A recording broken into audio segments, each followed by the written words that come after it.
il est là. Donc je pense qu'aujourd'hui, il va être enfin heureux par rapport aux autres fois où il n'y était pas. C'est de la concurrence, comme il y a à chaque fois. Forcément, la liste d'aujourd'hui, c'est pas la même réflexion que j'ai pu avoir avec mon staff au mois de juin. Ça sera peut-être pas la même au mois d'octobre, mais voilà, Emerick est dans un grand club où il est performant.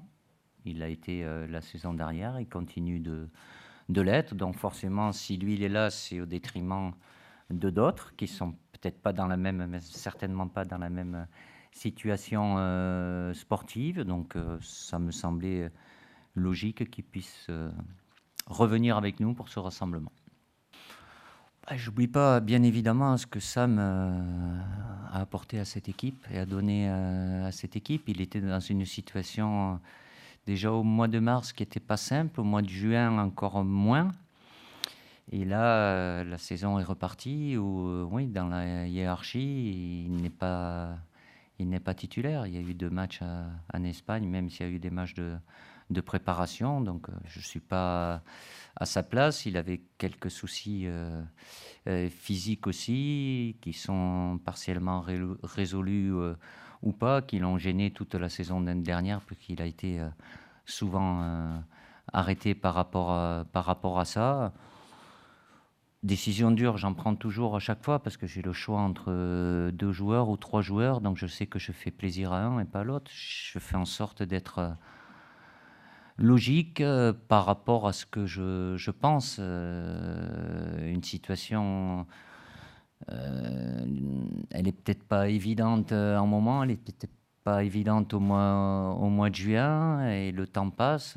Voilà, ce qui prouve bien aussi que, comme je vous l'ai toujours dit, certes, on n'oublie pas et personne n'oubliera ce qui s'est passé l'été dernier, mais l'équipe de France va de l'avant, et ce qui se passe aujourd'hui ou dans un mois, dans 2 mois, ou encore au mois de mars prochain, ça sera peut-être pas la même situation. Donc la porte est toujours ouverte quand j'estime que il faut faire bouger un petit peu, mettre un peu d'oxygène, régénérer.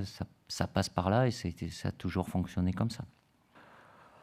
Écoutez, la situation, c'est factuel, quoi, voilà. Et on regarde malheureusement pour lui, le nombre de blessures qu'il a eu sur ces 2 dernières saisons et le nombre de matchs qu'il a ratés, ça fait beaucoup. Voilà, c'est un jeune joueur qui a un potentiel énorme. Évidemment, la grave blessure qu'il a eue avec son opération, quand vous avez ça, votre corps, il faut en prendre encore un peu plus soin. Donc, c'est la difficulté aujourd'hui, c'est pas spécifique à Ousmane, un peu tous les jeunes joueurs. Voilà, il y a les matchs, il y a les entraînements, mais ils ont peut-être un peu plus de difficultés à comprendre qu'il y a des choses qui doivent se faire avant, après, et d'autres qui ne doivent pas se faire. Voilà, je n'ai pas de message supplémentaire à lui faire passer.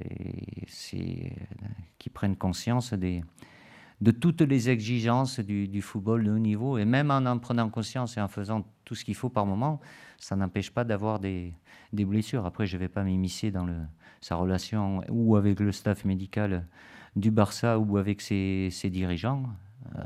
C'est leur joueur, à eux de faire en sorte que ça se passe du mieux possible. Mais voilà, ce que je peux regretter, c'est qu'il n'est pas disponible et il est de nouveau, malheureusement, touché par une blessure musculaire.